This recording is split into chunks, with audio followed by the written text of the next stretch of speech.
I was born in Egypt, and we left Egypt just after the Six-Day War. I was 13 at the time when I first arrived in Australia.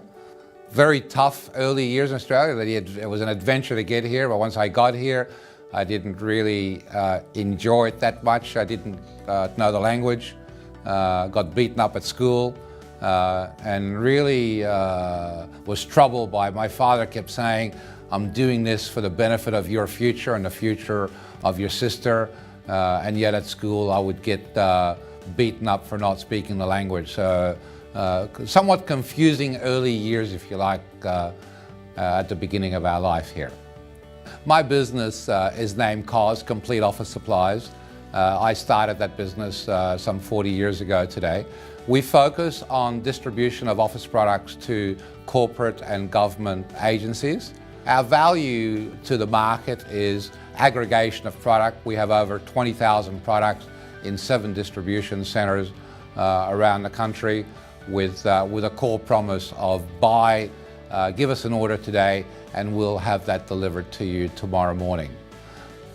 My advice for someone starting in business today is to get clear on your strategy, understand what it is that you're wanting to do, and just keep doing it. I think at the end of the day, what gets you over the line is absolutely sheer determination. Do it again. You're more likely going to fail.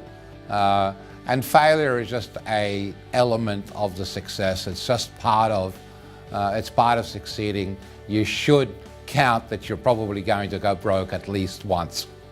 There's a number of people that I respect. I think the ultimate hero to me in my life is my father. The idea of making a decision like leaving a country and going somewhere on the other side of the planet without ever heard of it, not knowing what life was going to be like. When I imagine me trying to do that today with my family, I can't fathom such a concept. At a business level, the person I look up to the most is a gentleman called Jack Cohen, who brought Burger King to Australia and went through some major fights, if you like, at the beginning to keep that brand here, and he's been one of the most successful business people I know in the country.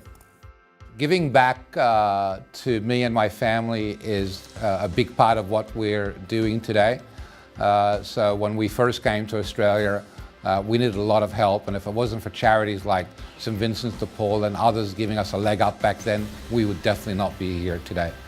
With that in mind, we've created the Lyone Foundation with a very, very bold goal, and the goal of the foundation is to be able to give $1 million away every year for as many generations going forward as possible.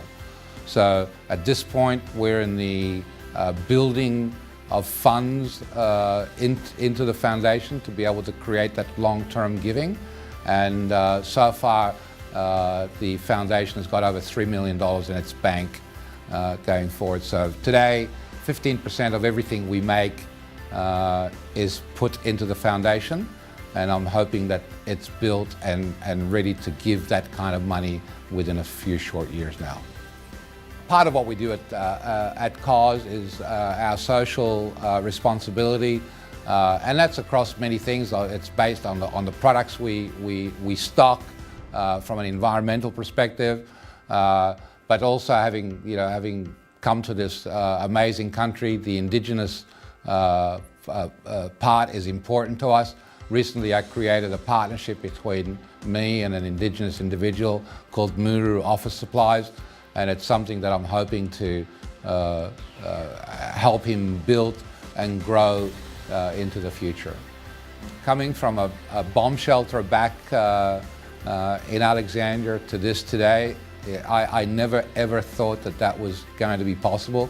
I've had big goals in my life. I've always set big goals, but I never foresaw the size that we would get to today. I knew that I would succeed, but never to the level that we've managed here so far.